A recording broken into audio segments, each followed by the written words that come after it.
high desert in the great American Southwest. I'm Art Bell. Slamming into your radio like a supercharged nanoparticle of unobtainium. My name is George Knapp. I'm Richard Serrett. This is Connie Willis. I'm George Noory. Welcome to Coast AM. It's great to be here. Welcome to Coast PM, the number one unofficial Coast to Coast AM podcast. We are two brothers who analyze the world's largest overnight paranormal radio show known as Coast to Coast AM. My name is Paul, and I'm the guy that listens to this inexplicable radio show here with my brother. Hey, it's Chris. I'm the Ben Bernanke to your Henry Paulson, except we didn't destroy the American economy. We could only be so lucky, Chris. We are sadly just two podcasters instead. One day we'll have that type of power, Paul. I hope so. I hear that doing a paranormal commentary podcast does bring lots of power and wealth. Yes. Would you prefer to be the chairman of the Federal Reserve or the Secretary of the Treasury? Because I just naturally thought that I was more of the chairman of the Fed type, kind of extrajudicial power, and then you were kind of more the centrist part of the establishment. I'll take that. I'm much more establishment than you. Yeah, for sure. Which I think we're probably going to find out today, Chris, because we are going to be talking about some ancient archaeology and anthropology, which I know is right up your alley. Oh, dude, you are singing my tune, dude. If we're talking about Nephilim or ancient angels or maybe giants, we're going to be talking giants and Nephilim today. Yes. So this is going to be a George Noory interview with Mark Carpenter from January 25th, 2022. Mark is a self-described rogue cultural anthropologist who studies giants. What a cool job title. It's not a bad job title to give to yourself. Rogue cultural anthropologist. I'm just going to start putting rogue in my job title from here on out. It just adds a little flair to whatever you're doing. It adds so much flavor to it. It's incredible. Man, and I had to go in deep on this one. I had to start pulling some scripture out. I had to look at the original Hebrew translations to figure out some of these words. So we're going to go in deep on giant lore today. Yes. It's the only way to do giant lore, dude, is to go to the ancient texts. That's how we got to find out about the giants. But before we get to that, we got to go check in with Tim Banal at the Coast to Coast AM blog. Tim. Paul, can I just say real quick, I am disappointed that Coast to Coast hasn't stolen that moniker. Maybe they will. So here's the thing. Was it no good? I think Tim Time is so good. I think so too. But I think it's more of an audio thing because if he's just posting articles, it's not necessarily Tim Time because you can access it at any point. Right.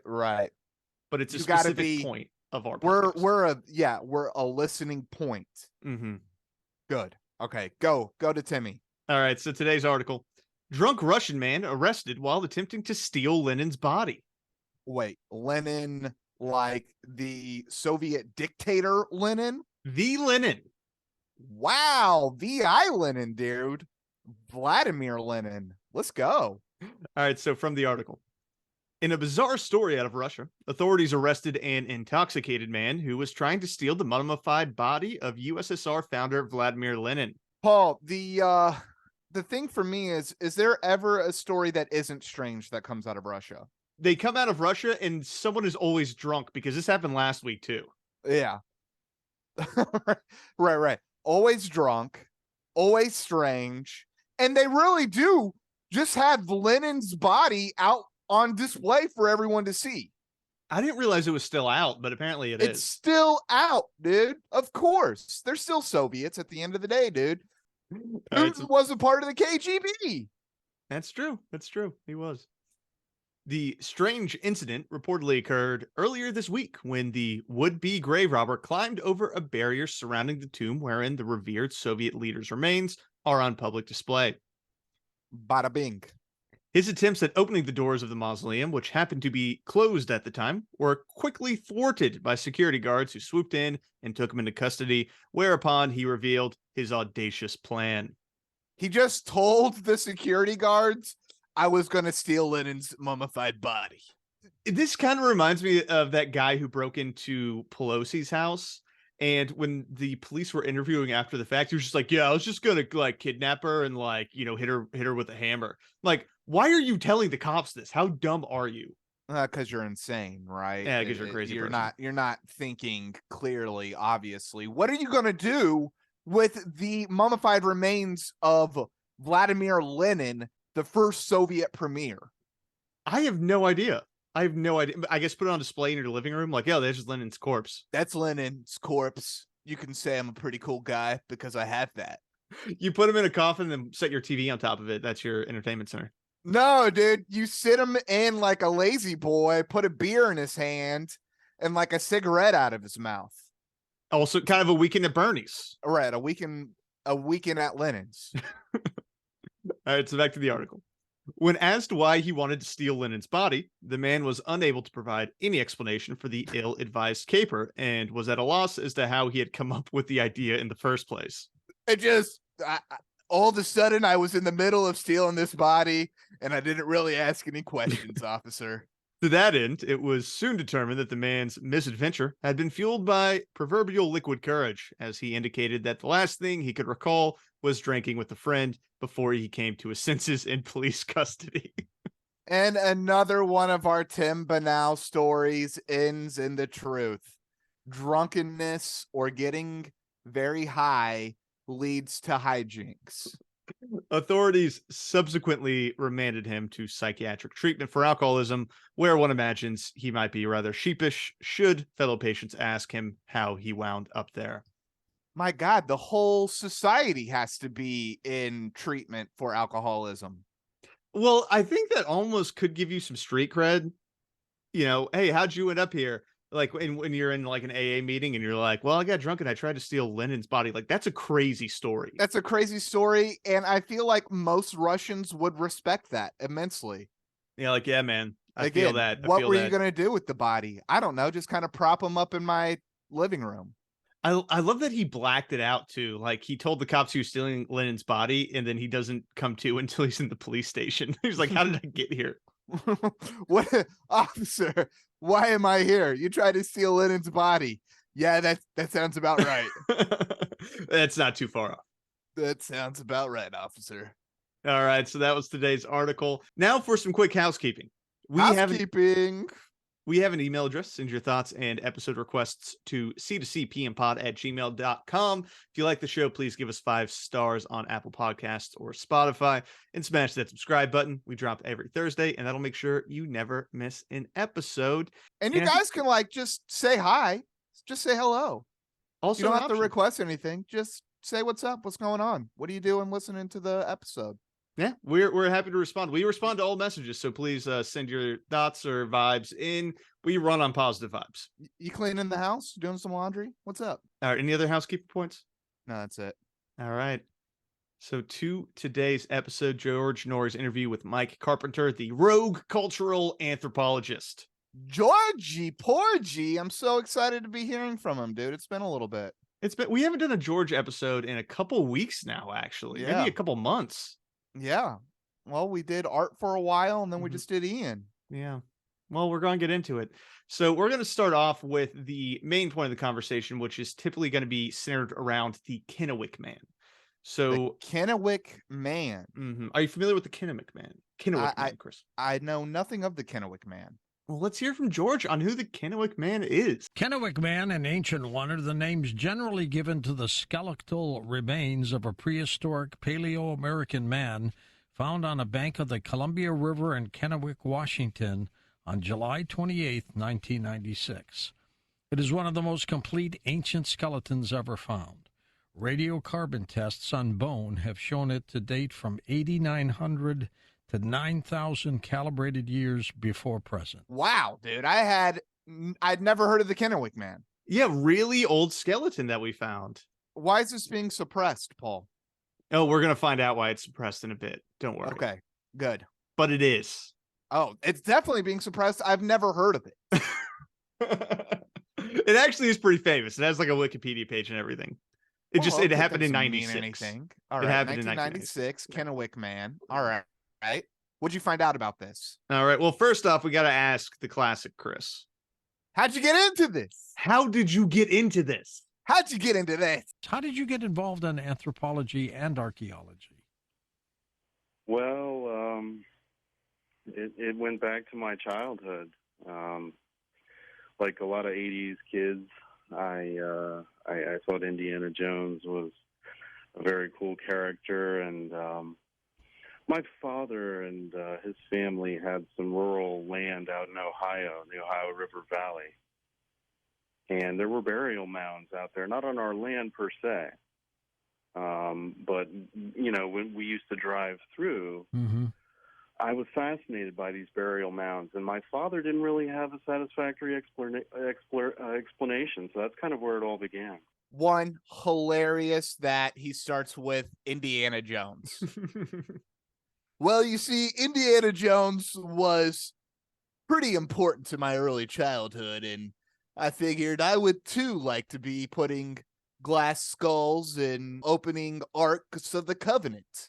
That almost feels like the equivalent of talking to an astronaut and being like, how'd you get into this? And him being like, well, I saw Star Wars when I was a child, and I thought the Millennium Falcon was pretty sweet. Was pretty cool. So I did a couple decades of flying airplanes for the Navy, all because of George Lucas's Star Wars: A New Hope. I just really wanted to be Han Solo. How disappointed do you think he was when he got into anthropology and it was what it is, which is digging with a tiny shovel and brushing bones with a really delicate brush and working at the same site for 4.5 years with a 10-foot by 10-foot piece of land, and that's all you look at for 3.5 years, just every single day, just a little bit of dirt every single day. And he's like, I was looking for adventure.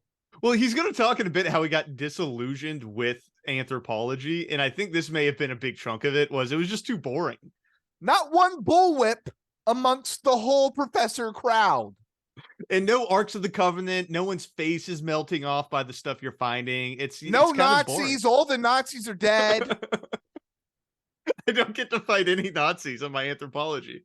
All right, so next up, this is also going to really involve a lot of Smithsonian-specific conspiracies. Dude, the Smithsonian is so full of mysteries. Have you seen National Treasure? That is the only thing I could think of when he said Smithsonian conspiracies was National Treasure. Dude. They're hiding the map behind the Declaration of Independence, Paul. I actively tried to find Smithsonian conspiracies to share on the podcast because I wasn't familiar with any. Most of them are related to giants. This seems to be a giant specific conspiracy. Really? So this isn't about the founding fathers. They are hiding giants. That is what the Smithsonian was made for. Yeah, so let's get into it because George is going to ask, hey, what is even the Smithsonian? What's going on with that? Have you heard of this thing? The Smithsonian? Let's talk about the Smithsonian. Tell us about that. Is it kind of like a depository of all the old relics, or what is that place? Yeah, that's a good question. It masquerades as this beacon of education. That's what we've always been taught that it is, and that's easy to believe because that's what we want it. We want it to be that. That's not the reality. The reality is institutions like the Smithsonian, particularly the Smithsonian, were founded, by elites, the secret society, frat boy types. They were building a nation, and what it really became, or what it really is a beacon of their version of human history. I already love this guy. I already love this guy, dude. The museum as an implement of propaganda for the elite is such a good idea. It's good lore. Oh my gosh. Here's the thing. I also love his framing. I love his framing of the Smithsonian as a bunch of frat boys and secret society types. How many frat boys do you think are in the Smithsonian? So today, not a lot, but when it's starting, it's all frat boy types, dude. It's all skull and crossbone Yalings and Harvard bros. Because what they were adventurers. They were going to Africa and killing thousands of animals. I'm talking about Teddy Roosevelt here in particular, and sending them to the Smithsonian. Yeah, we got to put them on display. The American people needed to see all these animals and their skeletons. Well, after and killing you them. don't think they were finding other things? You don't think they were going out to Ethiopia and finding the Ark of the Covenant? I guarantee it. I saw someone comment on like us having all these like old artifacts from other countries, and it being like if someone came to America and just dug up Benjamin Franklin's body, it was like, hey, let's keep that. That's our body now. That's pretty cool. This guy was a big deal. This guy was a big, it's just like Japanese diplomats, Yeah. just like with with like a shovel and just like at the gravesite and something. What are you doing? Get out of here. We're taking these artifacts back to Japan, you jabroni. We got to put them on display. Our people need to see it. Yes. So here, that's the thing. The whole thing, man. You cannot trust what you hear from the Smithsonian. I love this so much. Yeah. They collect the artifacts and the remains and the art and the culture and the relics and everything, and they may draw their own conclusions behind closed doors. But as far as they're concerned, it's a mechanism by which the few control the many. They like this divide of information and knowledge. They think of it as their aristocracy. Aristocracy. Thank you. Their aristocratic privilege. Okay, again, see absolutely nothing wrong with that. I don't have a problem with the Smithsonian. They got really nice museums. They're free. You can just go for free in Washington, D.C. to all their museums. It's really nice. Yeah, it's a great piece of propaganda. It's excellent. It's absolutely wonderful. This fake sense of natural history and American history and aviation history. This is great. You think they're lying about aviation history? They're propagandizing it. What propaganda part of aviation history? It's all propaganda, baby. It was the French that created flying. Okay. And we've been saying that it's been the American ingenuity for, a century now. Well, thank you, France. We appreciate all of your hard work when it comes to aviation. Well, you can go inside like a space shuttle and stuff in the Smithsonian Aeronautics Museum, which is pretty It's cool. very cool. Hey, listen, Yeah. Wonderful propaganda. It's high class, beautiful propaganda. But at the end of the day, he's right. It's all propaganda. Just don't say that we didn't go to space, Chris, because it's going to really make George mad. I think we did go to space. Okay, as long as we got that. We went to the moon. It was still propaganda that we went to space, right? Like we still used it to beef up our sense of superiority in the world. Yeah, I mean, in the sense that like pretty much everything the government says then is propaganda. Yes, thank you. All right, so here's the other thing. Not only can we not trust the Smithsonian, we also can't trust any archaeologists. Not one single archaeologist. Pretty much none. Okay. None of them. Unless the word rogue is in front of their title. Ooh. Then that's cool. That's right. That's the only nomenclature I will respect from now on is Rogue X. Yeah, I want a rogue doctor as well whenever I go get a physical. Exactly. We've got the INAH, which is the National Institute of Anthropology and History. They're essentially the Mexican Smithsonian. They were funding this dig on a dollar for dollar matched basis with the Rockefeller Foundation. That's pretty extensive. Yeah. And the Rockefeller Foundation and the Smithsonian and National Geographic and UNESCO, these are all tentacles of the same creature. Well, because it impacts the human history narrative, Which they want us to believe their narrative. Yes, exactly. So all those tentacles, what is the central creature? The central creature is apparently the concept that they want to destroy God. in American society is what he's ultimately getting at. All these tentacles are out there trying to remove God from the world, and then that way capitalism can continue to perpetuate itself, is ultimately where this guy is going with his argument. So he's saying that it's like a cult of Mammon, essentially, that they're worshiping materialism and trying to kill God. That's pretty much it, yeah. And so why do they have to go after our history in order to do that? Because giants are real, and therefore that would point to the Old Testament being true, which they don't want to do. So they're going after specifically giant history and trying to remove it so that people don't think that the Old Testament was real. So there are still giants around today. Yes, there are. We'll get to that. That. Okay. He does think that there are still giants. Where are they located? We'll Okay. We'll, All right, we'll sorry. get there. No, I'm excited. No spoilers. I'm excited. Okay. Yeah.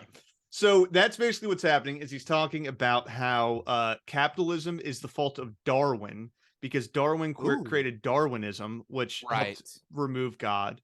And then Darwinism also created social Darwinism, which helped perpetuate capitalism, which then creates materialism, which, as long as we don't have a God, then we're worshiping things, and then the state is our God. This is some interesting, like, alt-right populism. Yeah, it's weird. He goes down this very strange line of thinking that is very, like, alt-right populist. Yeah, it's like, semi pseudo-fascist almost, like nationalist, or maybe not nationalist, but maybe kind of like if it's like Christian God nation, you know what I mean? It's kind of interesting. He's got these little roots of it you can kind of feel out there almost. Yeah, it does almost have like a Christian fascism type thing going on, where it's like, no, we need to bring God back into everything. The state's trying to remove God. Right. Well, and then we have an elite power structure that has usurped and is lying to us. And capitalism, it is interesting that he sees capitalism as the enemy. Yeah, because that's also very well, and that's the thing too, is I don't know if he necessarily sees capitalism as the enemy, but materialism that's derived from capitalism. Right. It's all a little muddled. I'm not sure how well he's thought it all through. It's also interesting that, every single president we've ever had has been a Christian. So I don't really know where we're getting at here when the majority of Congress is also Christian. Most of the government is ran by Christians, and most of America is Christian. Yeah, but people can say they're Christian. It doesn't mean that that they're actually Christians. I mean, we grew up in the South Pole. We've seen that firsthand. Just because you go to church doesn't make you a good person. Yeah, well, being a Christian doesn't make you a good person, right? But you still identify as a Christian. Yeah. Like, that's still the reality of the situation is this is a country that is predominantly Christian. Right, but the true worship is of Mammon. Sure. But back to the point of the story, they're hiding the giants from us. I want to know more about the giants. Let's get into the giants, because I really don't give a shit about his political views. The giants are the interesting part. That's the interesting part. There's been rumors and claims of a Smithsonian conspiracy, as we said, to distort human history. And most of these claims revolve around the early 20th century, late 19th, early 20th century discoveries of abnormally large skeletons. Giants. Yes. Yeah. Giants unearthed in the burial mounds, just like the ones I was speaking of earlier, Marietta, the Ohio River Valley. Where did they find these giant skeletons? They're finding them in like ancient burial grounds, is what he's saying. And there is truth to the fact that in the late 1800s and early 1900s, there were reports that giant skeletons were being found. Where? Just like in the like American Southwest and stuff. There are New York Times articles you could find from like 1901 saying that people were finding giant skeletons. The thing about these reports is that they were proven to be false. They were mostly hoaxes. There were a lot of hoaxes in 1900, as you can imagine, and people would make plaster giant skeletons and then try and show them as real giant bones. And this was also a time when people believed the Bible to be literally true, and that the Old Testament was literally real events, which means that giants existed. So this kind of fit in with people's expectations at the time. Well, Paul, I wonder if it want to be a good idea to go ahead and let's do a little early giant lore, because I could use a refresher. Like, what does the Old Testament say about giants? And like, what would it be that these people would be believing that they could?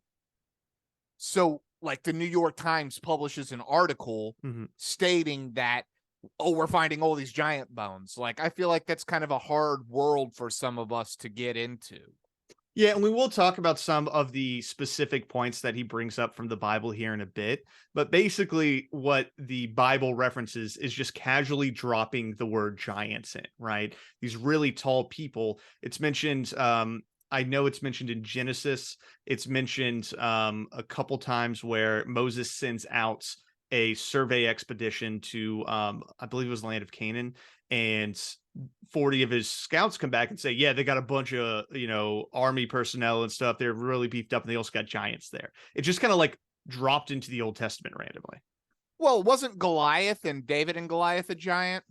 Yeah, and it's also said that Goliath was a giant and he came from potentially the Nephilim, which we'll also get into here in a bit. So they're just kind of occasionally dropping that giants exist. Yeah, there's not like much. a bunch. There's not like giant lore in the Bible. There's a disappointing amount of giant lore. I wish there was more giant lore. It would be like the Book of Enoch or something like that. That's where you would have to go to learn about giants for real. Yeah, it's missing from the main portion of the Old Testament. And one of the big things too is that in the Old Testament, biblical scholars will actually comment on the fact that we don't actually know what Nephilim are, because you would have to use non-canonical books that aren't actually being used by the Jewish people anymore, or by Christians, like the Book of Enoch, to actually find a definition for Nephilim. So if you are using the canonical Bible, there is no way you could even create an inference of what the Nephilim actually are. I'm all right with them using outside texts, though, because they would be at least situationally correct. Yeah, very, very possibly, right? And biblical textual criticism is actually something I've been getting into a lot lately. So I do have a little bit of knowledge here, but I'm definitely not an expert in it for sure. All right, dude. Can't wait to learn some more. We're going to get into it. So first thing off, though, before we get into any of that, the Kennewick Man, in Mark's opinion, is the key to proving that giants exist. Yeah, let's get back to this, dude. I want to know more about this.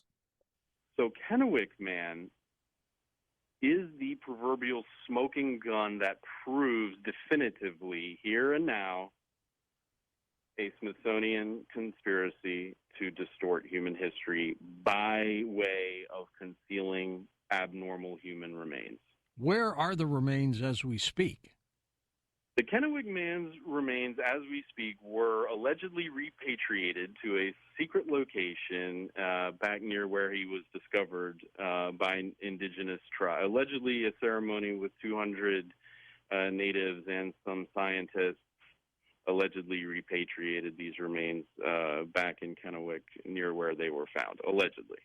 Can you tell how little he believes anything by how many times he said the word allegedly? Allegedly, yeah, right, yeah, no. He thinks it's deep within the Smithsonian, right? Under like 6 volts. He thinks it's very possible. And the thing about the Kennewick Man is that it was discovered, I believe, by the U.S. Army, or in conjunction with the U.S. Army, who was doing like excavations and digs. And then there was this gigantic like legal battle that occurred for years between native tribes who wanted the bones back so that they could bury them, and the U.S. government who wanted to keep them. And eventually the bones were returned ultimately. Because they had evidence of giants, right? They're not going to just give them back to the Native Americans. You can't just have the giant bones. We've taken everything from them. Why wouldn't we take giant bones from them? It's very true. It's very true. So let's get to your first question, though, Chris. Where does he think the bones actually are now? You still think they're at the Smithsonian, don't you? I don't know. You know, they're so compromised. They're so compromised. I wouldn't be surprised if they pulled some sort of scam there. Would this skeleton of Kennewick show us that he might have been a giant? Yes, I think so. They claim he was 5'7", 160 some odd pounds. But I can prove definitively, and by their own evidence, the Smithsonian, who likes to play hide and seek with these bones, was suddenly caught with their pants down. And there was like a 9-year court case over this and all that, wasn't Yes, there? exactly. Because of the controversy between the government, the scientists, and the Native Americans, there was suddenly mass media interest in these bones. Yeah, the Native American tribes claim those bones were theirs, right? Yeah. Paul, the Kennewick man doesn't sound particularly tall. No, but Mark thinks that the Kennewick man was super tall. So the Smithsonian was lying about how tall the skeleton was. That is what he is claiming, yes. Okay. And he says he can definitively prove that the skeleton was very tall. He doesn't say how, and I can't figure out how he actually determines this. So I don't even know what to potentially debunk because he doesn't go into his evidence in any way. So why is he saying that this is a giant? Because he just thinks it is. He just thinks it is. So let's get into some of the media coverage, right? Because he talks about how the media made the Smithsonian release the pictures of the bones, and that's going to be, pretty relevant to the conversation. When they would normally not like to reveal these bones to anyone ever, they suddenly found themselves, being hounded by powerful media journalists demanding photos of these bones that they know they have. And so, if you carefully examine now, the real bone photographs were quickly eclipsed by loads of photographs of replicas. Ah. Now, they admit that they're replicas, but the trick is, the devil is in the details. The replica skull and skeleton is quite different than those original photos. If you examine those original photos carefully, what you discover is a radically deformed skull. That's actually something that I only found out recently, that the vast majority of like skeletons of dinosaurs and stuff like that in museums that you go to are just replicas. They're not showing you the actual bones. They're not putting actual billion-year-old bones on display. Those are all replicas. Yeah, exactly. It's not the actual thing that they're putting out there, because why would you do that? They're way too Why delicate. would you do that? Right. That's insane. Yeah. So, Chris, I have pulled up for you the image that he is referring to of the seriously deformed skull of the Kennewick man. Okay, Now, it looks a little deformed. Yeah, it looks elongated in the back, right? Yeah. So one of the pieces of evidence that he points to about this being a giant is that the image that they distributed of the Kennewick man had a black background with the bones on top of it. And it didn't have any sort of information about how tall it was or anything that, there wasn't a quarter in there or like a ruler in there. Now, he uses this as evidence to say that this is actually a giant. That's just something that archaeologists do because they want the static background so that you can see the image in its entirety and tell all the different pieces of bones. You can look up really any sort of skeletons. They do this for all of them, right? So this is And they don't typically put some kind of scale in it. They do sometimes, but not all the time. It's possible also that the scale had been cut out of this when they put it in the newspapers. Now, I also was able to find an image of this picture being set up by the Smithsonian, where there is a woman in front of the skeleton holding the skull, so you can actually see relative to her size and her hands how big it is. And the thing is, it's not actually abnormally large. Yeah, it doesn't look crazy big. Yeah, like, it's just, when I think of a giant, I think of somebody that's like 10 feet tall. Yeah, nothing about the skeleton seems abnormally large when it's next to a human. If you see it just in the one picture, like maybe you could convince yourself of that. Right. So all this to say, I'm not really buying this guy's evidence. Yeah, so far on the Kennewick man, not loving it so far, but hopefully there's some more because, again, I really need to get giant lore, Paul. That's what I want.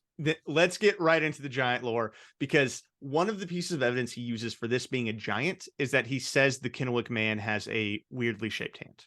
I've seen a lot of deformed skulls in my day, and this is one of the most warped I've ever seen. Now, what makes that so significant? Yeah, so it's not just the warped skull. Another more careful examination of the bones also reveals that he has 5 fingers on his right hand, but no thumb. and he has the additional bones for a thumb. So he certainly had a thumb, and this would mean that he had 6 fingers. 6. And that would make him a polydactyl. What is a polydactyl? That's where you have six fingers on your hand. Is that a common thing that happens to people? It happens to giants. Really? They have 6 digits. Apparently giants have 6 fingers. Now, I think what's happening here is that he's misidentifying one of the fingers. I think he's misidentifying the finger of this creature as a thumb, or of this person as a thumb. Right. I think that's pretty clearly what's occurring here, and he's backing into what he wants this to be based on what he's decided it is. So he's like, oh, that's not a thumb. I mean, that's not a finger. That's what I mean. So when it comes to giants, according to the Bible, apparently they do have weird hands. So let's jump into some actual. That part is in the Bible. It's actually in the Bible. The Bible talks about giants' hands. Yeah, let's get into that part. Well, I'll tell you where it is common. It's common in ancient tradition in relation to narratives regarding these hybridized giant species like the biblical Nephilim. Cross between man and angel, right? The Nephilim, for any who are not familiar, according to the narrative, were the hybridized offspring of non-human beings, angelic beings, if you like. And they interbred with mortals, humans, and they created these gigantic, invasive hybrids. And they were lawless and evil and cannibalistic. But Paul, again, in the Christian Old Testament, you can't get those stories about the Nephilim, right? They're mentioned, but that lore isn't in there, right? That they're the hybrids and stuff like that. You can extrapolate based on what's in the Old Testament, but you are correct if you are working solely from the canonical Old Testament, either Jewish tradition or current Christian tradition or even Catholic tradition, where they throw in some extra books. You cannot actually get to what he's getting at with the Nephilim being angels that interbreed with humans and then have giants as their offspring. You got to go to outer canon. Mm-hmm. Yeah, you got to go. This. Yeah, you got to go to the Book of Enoch, essentially, right? That's where you're going to get this. Now, what you can get in the Old Testament is giants having weird hands. That's what I want to hear. So from 2 Samuel chapter 21, verse 20, and this is specifically from the NRSV translation. There was again war at Gath, where there was a man of great size who had 6 fingers on each hand and 6 toes on each foot, 24 in number. He too was descended from the giants. There you go, dude. Just right there. There you go. It is in the Bible. Now, here's I wanted it to be something like, and he had such beautiful hands. Here's an interesting thing, because if you look at the literal translation of the word they're using for giants, because everything is English is going to be a translation of either ancient Hebrew or Greek. The original Aramaic, Hebrew, Paul, I believe. No, it's Greek and Hebrew. Most often. Is it? Yeah, okay. Yeah. The New Testament especially was actually written originally in Greek, right? And it's because the elites were writing. Yeah, right. That's what everyone wrote in. So a literal translation of the original word being used for giants is the word Rapha, which is not a word that actually means giant. So Rapha is a name. It shows up a few times in the Old Testament, right? And most specifically, it is used earlier in Deuteronomy chapter 3 to refer to Og, king of Bashan, whose bed was 9 cubits in length. So scholars typically insert the word giant in place of Rapha to refer to a really tall person. It would be like an NBA player or something, right? Like sometimes you just get a guy that's 7 feet tall. Yeah, you can just be a tall guy. Now, an interesting thing about 9 cubits, it's roughly 14 feet. So the average queen size bed is almost 7 feet. So if you're referring to this guy's bed as 9 cubits, it is a very large bed. It's a huge bed, right? But it doesn't say anything about his actual height. It just says something about the size of his bed. Yeah, it's extrapolated that he's very tall. This man had the biggest bed I'd ever seen in my life. Yeah. And that becomes giant. It becomes giant, yeah. Through decades and centuries of translation. Mm-hmm. And it's also, scholars attempting to give cultural context within the Bible's translation. So that's where the NRSV comes into play. It's actually used most common by academics, but they're saying because they're using this one word, they're actually talking about giants because it's what they would have used to describe them. Got it. Yep. Good Bible work on that one, dude. You did a little Bible scholarism there. I told you, I've been getting into biblical textual criticism randomly, so this is something I knew where to go for this part. There you go, dude. A man of Christ. Yeah, something like that. There is a foundation biblically for what he's saying about the hands of giants, right? Yes. I'm just not sure if he has a foundation with the Kennewick man himself. I love it though, dude. I'm loving the connections. We got 6 digits on hands and feet. All right. So this makes them ultra powerful, right? All the power comes in that 6th digit. Yeah, they have one more digit, which allows them to really just beat the crap out of humans, apparently. You have 24 fingers and toes. This is incredible. Now, a little more scriptural analysis, Chris. The book of Enoch is an ancient Hebrew apocalyptic text, but like we said, it's non-canonical. It's not in the Bible for Jews or Christians, right? It's like a pure ancient fever dream, right? It is crazy. If you haven't looked it up, you can find translations online very easily. But it's when wild. was it actually written, Paul? So the oldest sections of the book of Enoch is said to have been written around like 300 to 200 BC. Oh, wow. So pretty old. Pretty old, right? It's before Jesus was around, but which makes sense because it was an ancient Jewish text. Right. But also, in comparison to other Jewish texts, it's actually kind of young. Right. Yeah. I mean, I'm pretty sure like Exodus, parts of it are like 1,000 years old, right? Yeah. And that's a big part of it being an apocalyptic text too, because at this time, not 1,000 years old, 1,000 BC. Yeah. One of the things around this time is that a lot of Jewish prophets were becoming increasingly apocalyptic, saying that the end of the world was actively coming, which insert Jesus. That's a lot of what Jesus talked about, right? So that's why a lot of scholars refer to him as an apocalyptic Messiah, because he was talking about the impending end of the world. Right. He was there to bring heaven on earth. Yeah, exactly. Which was the end of the world. Mm-hmm. So from the book of Enoch, which is where you can actually get more information on Nephilim, because ain't enough in the Bible to figure it out.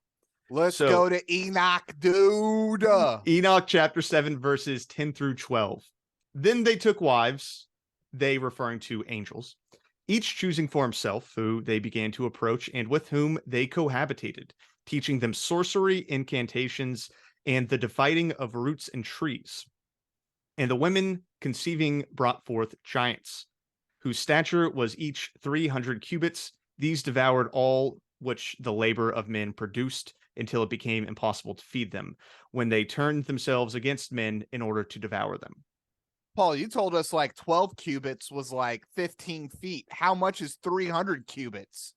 It's gigantic. This is basically Attack of the Titans, if you're familiar with that anime. Right. These things are like 100 stories tall. Yeah. That's insane. And once they couldn't feed them anymore, they started eating humans as their food. So they're eating. So you have these giant, like 1,000-foot creatures roaming the earth, just gobbling up humans by like whole villages. Yeah, I'm convinced this is where they got Attack on Titan from, because that's the whole plot line of that anime. This is insane. This is what this Enoch guy is sitting there talking about in 300 BC.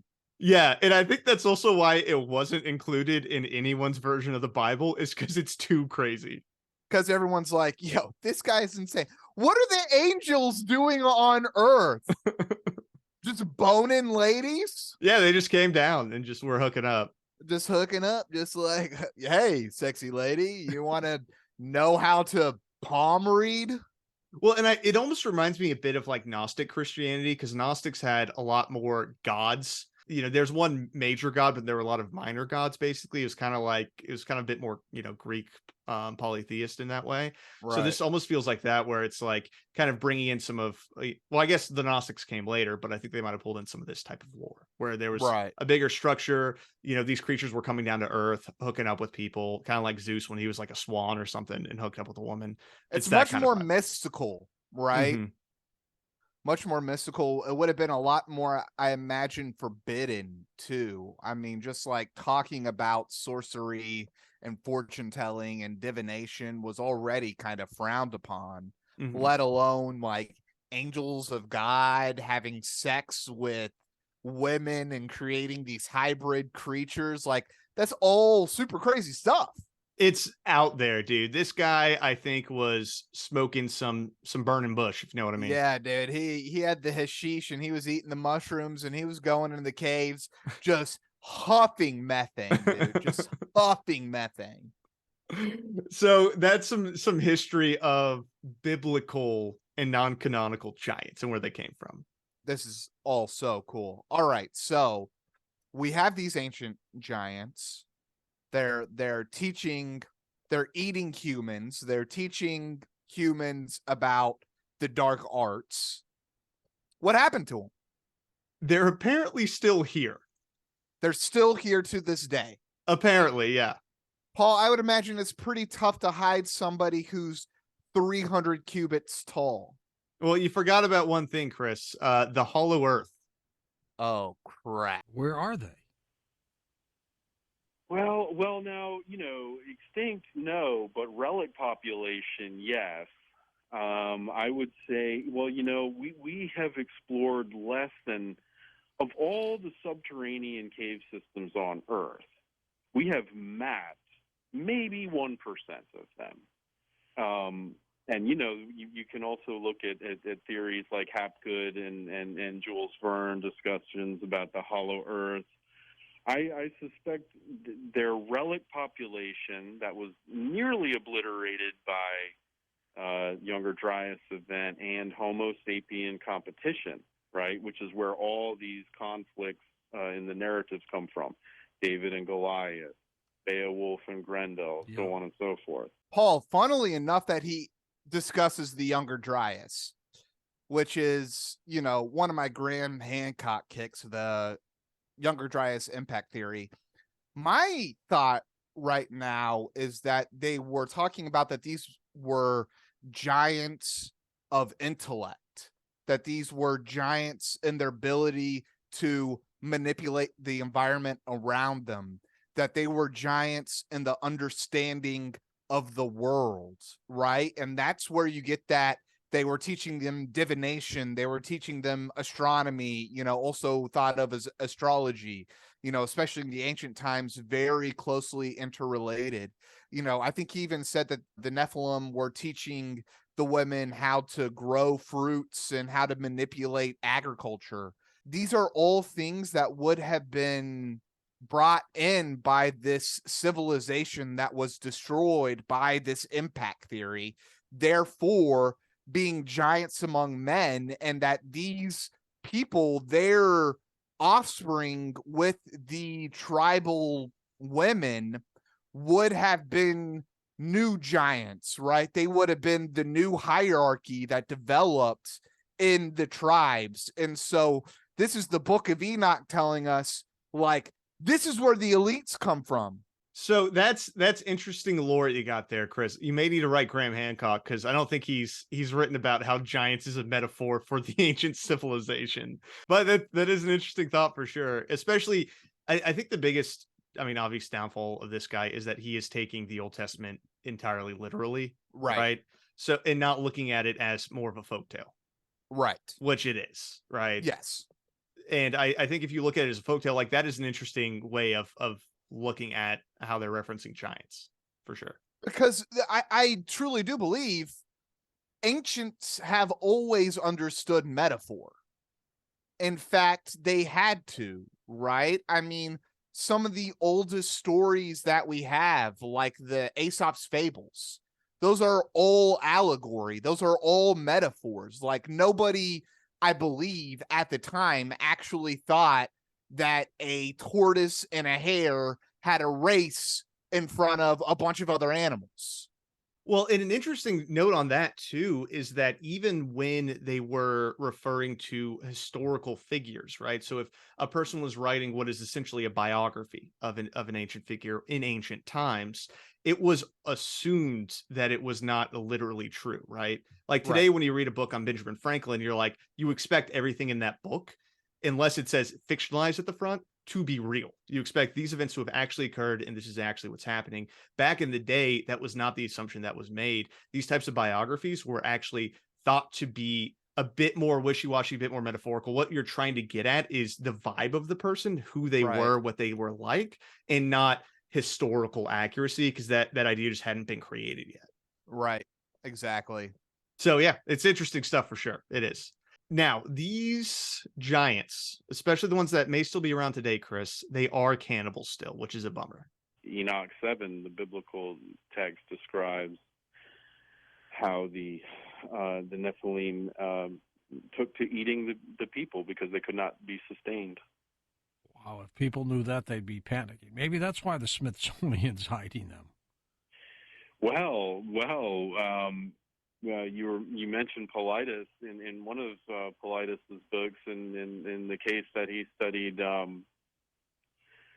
ranger or somebody confessed that maybe perhaps it was off the record, but said that, well, they can't announce that there's these people, these feral people living in caves out here because they can't capture them, and so they're not going to come out publicly and say, oh, by the way, we know there's some people living in here, but we can't find them, and we have reason to believe they're killing people. Have a nice day. Right, exactly. Dude, I think Enoch may have been a base chud, dude, talking about like these ultra elites who are cannibals, who are literally feeding off the workforce, the life force of these villages, right? Just stealing all the surplus and just sitting upon it. And that is cannibalistic. That's definitely an interpretation. I don't know if that's what Enoch was getting at. Dude, I think Enoch was a chud, dude.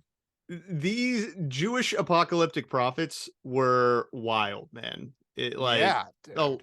A lot of the books of apocalypse that were written have crazy stuff like that. For sure. Because there's a lot of them. There's a ton. Yeah. We only got one in the Bible, but there were a lot that were written, and there were a lot that were actually discussed when they were determining the ultimate Bible. There's a couple of pretty crazy prophet books in the Old Testament. I mean, Daniel has some crazy stuff in it. That's I guess I was thinking specifically of Revelations, but you're right. There are a lot of prophet books in the Old Testament. Yeah. So we got some callers, right? And this, hands down, Chris, was one of my favorite callers. He just wants to make sure everyone comes to Mardi Gras. Hey there, George and Mark. Boy, I got to tell you, Mr. Mark, there's a place called Poverty Point, Louisiana, that has a bunch of Indian mounds, so I'll hope you'll come to Louisiana. I want to invite all the coast listeners and callers. We've got Mardi Gras going on, so laissez les bon temps rouler. Let the good times roll, and throw me something, mister. My question for you, Mark, I'm the God, Guns, and Gold man, the Bible, Bullets, and Beans man, and you have a biblical name just like I do, Cornelius. Do you think that we're in the end times, and with these different disappearances in national parks, I think it's demonic also, but they're interdimensional beings and stuff.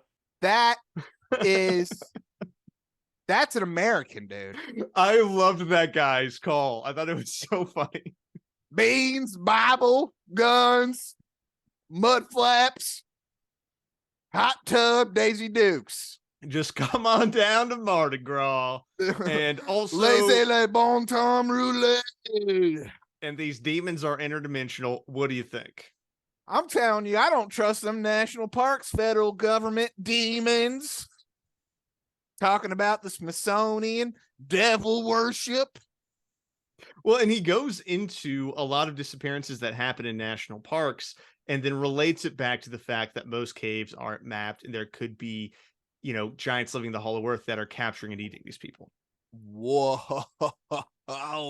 So that's what's happening with all these disappearances in the caves. Yeah, you They're may have thought that giants. it's like people going out to hyper remote locations without the ability to call for help if something happens. It's actually cannibal giants. Cannibal giants coming Mhm. out of the popping their head out of the caves like a little trap door spider. Just come grab you real quick, and you never heard from again by the giant cannibals. Man, and you know what's funny? I should have known that this guy was going to bring up the Hollow Earth because a lot of Hollow Earth people bring up giants, but it just caught me so off guard. I was not in that like headspace. And then he's like, well, Jules Verne and the Hollow Earth, probably where the giants are. And I was like, man, he got me. He got me. Beans, Bible, booze. An I'm a American good hero. fearing Christian man. Well, that is today's episode on giants, Chris. On a scale of 1 to 500 story tall cannibal giants, what do you give this story? I don't know, like a 2.5 or a 3. I liked aspects of it and I didn't like aspects of it. Definitely into the Smithsonian as propaganda. That was incredible. I thought that was great stuff. I'm a little less skeptical about this Machu Picchu man or whatever the heck it was. The Kennewick Man. The Kennewick man, Yeah. thank you. Not that stuff was not really that convincing. And then I'm kind of really liking my idea that these giants, these Nephilim, are actually remnants of these ancient people talking about the precursor civilization that came and reformed what civilization became. Like, I'm totally sold on that idea right now. I'm going to write Graham, tell him, hey, got some fluff for you. I'm glad that we got to build out your personal lore today. That's always helpful. That always Yeah. helps. This show has been great for this, dude, because there has been some stuff. I still think about the what was he talking about where I think it was with Talking about Professor Masters? Talking about the ancient pharaohs and the boat being, or like the snake being, or the ancient portal. Ancient WMDs, the ancient WMD episode. Yeah. Yes, and the snake being a wormhole. A wormhole, and I was just like, that was incredible. Yeah. Yeah, go check out the ancient WMD episode if you haven't seen that. But no, those are all really cool pieces. I'm going to give this guy a 1, and let me tell you why. His entire thing is based on the Smithsonian having all these conspiracies and cover-ups, right? And I love National Treasure as much as the next guy. Right. But this is all based on the foundation that they're hiding giants because they don't want us to think the Bible is real. Right. There is nothing about finding a giant that would prove the Bible is real, to be completely honest, right? Right. I'm fully open to the idea that they were very large, humanoids, right? That doesn't seem impossible to me. Well, and there were legitimately giant ape men. Yeah, so, and that would also make sense where if there were still some remnants of a large humanoid that worked its way into these ancient texts that were written a long time ago, right? That would all make sense. It doesn't mean that God is real. And it also doesn't disprove God that they aren't real, right? So that kind of falls short, especially when you think about a lot of the stuff in the Old Testament is based on science, right? Like, there's a point in Exodus where Moses is talking about, I think it was Exodus. It might have been like Numbers or Deuteronomy. But Moses is talking about how when you go to war, when you come back, you have to stay outside of the camp for 7 days. You have to put all of your swords in fire to purify them, and you have to wash all your clothes. That's quarantining for disease, right? And that was made before germ theory. Germ theory is still a thing. Right. And it just adds to that's why they were doing that. Right. So I don't understand. But it wasn't germ theory. It was, probably a little bit more mystical and magical than that. But at the end of the day, that's what you're doing. Yeah, they were quarantining probably because they saw when you come back after going to war, you bring sickness, stay outside for a week, and then you can come inside the camp. Right. So to me, it's one of those things where a lot of this stuff can be based on real provable science. It doesn't. Right. Yeah. I don't know. Well, why is there such a big thing against pork in Judaism and Islam? is because it's a very hard meat to cook. Mm-hmm. It's hard to thoroughly cook pork, and if you don't, you will get sick. It's filled with parasites and stuff, especially at the time. And so it was just like, man, let's just write down all these little helpful rules, and then they became laws over time. Yeah, because you notice that people are getting sick, so you create a law to prevent that from happening, right? And it that's also apparently smells like human flesh. I've heard that actually. Yes, and so I can see why you probably also wouldn't want that. Dude, I think I read that somewhere in like a true crime book, how the closest thing you get to human flesh is pork. Still gonna eat bacon. Yeah, I love bacon. It's well, and I know to cook it well. We know that now. We know that. So that's my thought. I think his foundation doesn't make a lot of sense to me. I think that people would be open to giants being real, and I don't think it either proves or disproves God if they are or aren't real. You know what I mean? So at the end of the day, what we're saying is giants are a lot like bacon. That's what we're getting at. That's the whole point of this podcast. And we're done. We're finished here. Well, that has been the show. Thank you so much for listening, and we will be back more next week with our special Q&A episode. All conspiracy, all the time. Later.